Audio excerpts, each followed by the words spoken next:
Social media पर एक ऐसी पोस्ट बहुत ज़्यादा गर्दिश कर रही है जिसके अंदर दुनिया के सबसे अमीर अमरीकी शख्स और टेस्ला कंपनी के मालिक एलोन मस्क को एक खूबसूरत रोबोटिक लड़की के साथ देखा जा सकता है, जिसके बारे में ये क्लेम किया जा रहा है कि ये फ्यूचर की रोबोटिक वाइफ है जिसे एलोन मस्क की कंपनी टेस्ला तैयार कर रही है और बहुत ही जल्द आम लोगों को इसे फरोख्त करने के लिए पेश भी करेगी। मजीद ये कि इसके साथ रहने और सोने के लिए इसके मालिक को एलोन मस्क की कंपनी टेस्ला एक खास किस्म का मखसूस फिंगरप्रिंट कोड असाइन करेगी और जब इन दोनों का ये फिंगरप्रिंट मैच होगा, यानी रोबोटिक वाइफ का और इसके मालिक का, तो ही ये काबिल इस्तेमाल होगी, वरना और कोई शख्स इसे इस्तेमाल नहीं कर सकता। इस खबर को बिना किसी सोर्स के इंटरनेट खसूसन फेसबुक पर इतना ज़्यादा फैलाया गया कि पिछले एक वीक से मेरे खुद के इनबॉक्स का हर दूसरा मैसेज इसी मुतल्लिक है कि क्या ये सब हकीकत है, क्या वाकई में ऐसा हो रहा है। और अगर वाकई ऐसा है तो ये तो इंसानों को तबाही की तरफ ले जाने वाली इन्वेंशन है, क्योंकि अगर इंसानों की बीवियों की जगह भी रोबोट्स ले लेंगे तो इनकी नस्ल कैसे आगे बढ़ेगी। मजीद ये कि अगर मुस्तकबिल के अंदर भी यही सिलसिला चल निकला तो घर के काम करने से लेकर फैक्ट्रीज और घर के काम को तो रोबोट संभाल ही लेंगे। इसके साथ साथ आर्टिफिशियल इंटेलिजेंस अगर इंसानों के तमाम डिजिटल डाटा के एल्गोरिदम को संभाल लेगी तो इंसान मशीनों का गुलाम होगा, ना कि ये मशीन्स हमारी।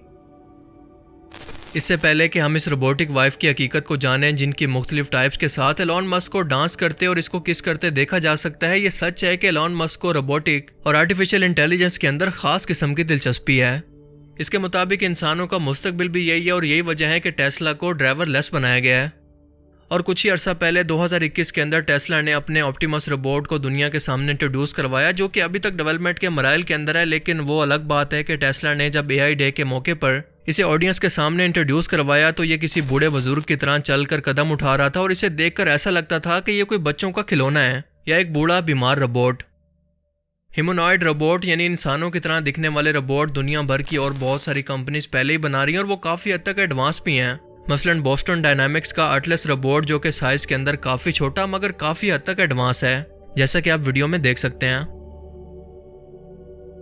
इसके अलावा जापान में बाकायदा ह्यूमनॉइड फीमेल रोबोट्स को कई जॉब्स के लिए इस्तेमाल किया जा रहा है, जो कि इससे पहले इंसानों के पास थी। Humanoid robotic technology time to time खुद को अपग्रेड कर रही है और ये काफ़ी काम कर सकती है। कम अज़ कम इस ऑप्टिमस से तो ज़्यादा एडवांस है, जो हेल्प नहीं कर सकते बल्कि इनको हेल्प की ज़रूरत है। आप सभी लोग कई साल पहले से सिलिकॉन सेक्स डॉल्स का कॉन्सेप्ट देख और सुन रहे हैं और अब यूरोप के अंदर तो इन्हें बाकायदा एक प्रोडक्ट की तरह बेचा और ख़रीदा जा रहा है। अब अगर इन दोनों चीज़ों को कंबाइन करके यानी ह्यूमनॉइड रोबोट को और इन सिलिकॉन डॉल्स को कंबाइन कर दिया जाए तो क्या ऐसे रोबोट्स को बनाना मुमकिन है जो एक मर्द की बीवी को रिप्लेस कर सके? जी हाँ, ऐसा बिल्कुल मुमकिन है और ये फ्यूचर में हो भी सकता है।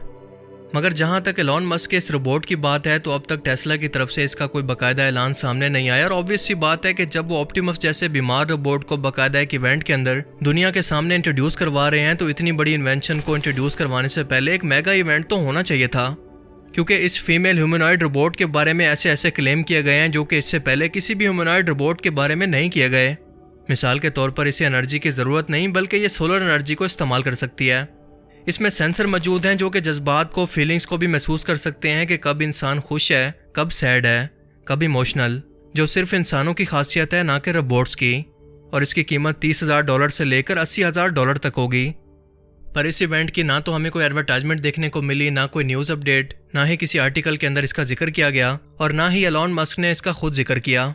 इनफैक्ट ये तस्वीरें जो कि आप देख रहे हैं ये खुद आर्टिफिशियल इंटेलिजेंस के जरिए तैयार की गई फेक हैं, क्योंकि AI की खामी ये है कि ये अब तक परफेक्ट नहीं है, क्योंकि इंसानों की सूरत के अंदर ये इंसानों के हाथों को अब तक ठीक से डिज़ाइन नहीं कर पाती और इन तस्वीरों के अंदर भी अगर ज़रा आप गौर से देखें तो ये हाथ आपको कुछ इनबैलेंस से या फिर ब्लर से दिखेंगे। बिल्कुल इसी तरह से एक और तस्वीर कुछ अर्सा पहले पॉप फ्रांसिस की भी वायरल हुई थी, जिसके अंदर इन्हें एक पफर जैकेट पहने हुए देखा जा सकता है और इसको देखकर भी आप अंदाज़ा नहीं लगा सकते कि ये AI ने तैयार की है या फिर ये रियल है। यानी आज के टाइम के अंदर आप जो कुछ भी इंटरनेट पर देखते हैं ज़रूरी नहीं कि वो सच हो। मिड जर्नी जैसे AI रोबोट सिर्फ आपकी एक लाइन से भी कम की कमांड पर हर वो तस्वीर को बना सकते हैं जो कि आप अपने ज़हन के अंदर सोच रहे हैं। ये आज वैसे तो काफ़ी एडवांस हो चुके हैं और इसके साथ साथ अभी भी ये सीख रहा है, जैसा कि एक बच्चा छोटी उम्र के अंदर सीखना शुरू करता है और वक्त गुजरने के साथ साथ जैसे जैसे इसकी उम्र और इसकी ब्रेन की कैपेसिटी बढ़ती है तो इसके सोचने समझने की सलाहियत भी बढ़ने लगती है। AI का मॉडल भी बिल्कुल ऐसे ही काम करता है। इसका मतलब कि फ्यूचर के अंदर हम इससे भी कई गुना ज़्यादा एडवांस टेक्नोलॉजी को देखेंगे, अब के टाइम से हज़ारों गुना एडवांस, जो कि हम तसव्वुर भी नहीं कर सकते। एलॉन मस्क की ये तस्वीर इंटरनेट पर एक आर्ट के तौर पर शेयर की गई थी, जैसे फेसबुक के बानी मार्क जुकरबर्ग की ये तस्वीर शेयर की गई थी, जिसके अंदर ना सिर्फ वो रोबोट को किस कर रहा है बल्कि खुद भी रोबोट बन चुका है। Chat GPT, AI language model, machine learning और आर्टिफिशियल इंटेलिजेंस आज कमाल कर सकते हैं, कुछ ऐसे कमाल जिसका तस्वुर आज से कुछ साल पहले का इंसान भी नहीं कर सकता था। देखें, एआई इंसानों का फ्यूचर है, हम लोग इसे जितना मर्जी रेजिस्ट कर लें, आज नहीं तो कल ये टाइम आकर ही रहेगा। इसकी सलाहियतों से भी इनकार नहीं किया जा सकता, पर ज़रूरत इस बात की है कि इस मौजू पर पूरी दुनिया यूनाइट हो, एक दूसरे के साथ अपनी इस रोबोटिक टेक्नोलॉजी को शेयर करे और सबसे इम्पोर्टेंट कि इसके लिए रूल्स एंड रेगुलेशन को डिफाइन करे कि किस हद तक इसे एडवांस बनाकर कंट्रोल दिया जा सकता है, और दूसरा कि इसके एथिकल पहलू क्या होंगे, ये इंसानों की बस्ती के अंदर किस तरह से सर्वाइव करेंगे, क्योंकि इंसानों की बस्ती के अंदर या एक सोसाइटी में इंसानों के बनाए गए कुछ कानून हैं जो कि सिर्फ इंसानों पर ही लागू होते हैं, ना कि जानवरों पर और ना किसी मशीन पर। सो इन रोबोट्स के लिए दुनिया भर के अंदर नए कानून बनाने पड़ेंगे कि अगर कोई रोबोट कोई जुर्म करता है तो इसकी सजा किसको मिलेगी, इसके मालिक को या फिर खुद रोबोट को।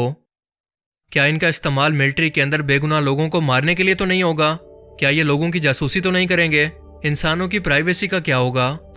क्या ये रोबोट्स इतना एडवांस तो नहीं हो जाएंगे कि खुद ब खुद इंसानों की इजाज़त के बगैर अपने जैसे मजीद रोबोट्स की फौज को तैयार कर लें? जैसा कि हमने इससे पहले कई साइंस फिक्शन फिल्म्स के अंदर इस कॉन्सेप्ट को देखा, और एवेंजर्स एज ऑफ अल्ट्रॉन के अंदर तो इसी कॉन्सेप्ट पर पूरी की पूरी फिल्म बेस करती है कि कैसे एक आर्टिफिशियल इंटेलिजेंस प्रोग्राम खुद को हद से ज्यादा एडवांस करके खुद को एक रोबोटिक जिस्म के अंदर कन्वर्ट कर लेता है, और इसे लगता है कि इंसानी नस्ल हमारे मुकाबले के अंदर बहुत कमजोर है, अब एवोल्यूशन का वक्त है, यानी जो ताकतवर होगा वो इस दुनिया पर राज करेगा, और यही सोचकर वो खुद की रोबोट्स की आर्मी को तैयार करता है और इंसानों को तबाह करके एक नई दुनिया की शुरुआत करना चाहता है, जिस पर इंसान नहीं बल्कि सिर्फ और सिर्फ रोबोट्स होंगे।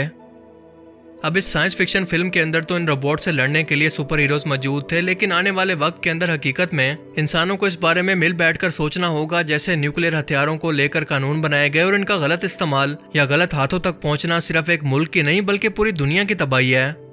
बिल्कुल वैसे ही आर्टिफिशियल इंटेलिजेंस एक दो धारी तलवार है, और ये educational, medical science, labour force और असिस्टेंट के तौर पर मुस्तकबिल के अंदर इनकलाब बर्पा कर सकता है, लेकिन अगर मुस्तकबिल के ह्यूमनॉइड रोबोट्स या आर्टिफिशियल इंटेलिजेंस रोबोट्स के खतरे को वक्त पर नहीं समझा गया तो शायद ये इंसानों की आखिरी सदी हो सकती है। बाकी आप इस बारे में क्या सोचते हैं, अपनी कीमती राय का इजहार कमेंट सेक्शन में जरूर करें। अब मैं मिलूंगा आपसे एक ऐसी ही नई इंटरेस्टिंग वीडियो में। Thanks for watching this video. अल्लाह हाफिज़।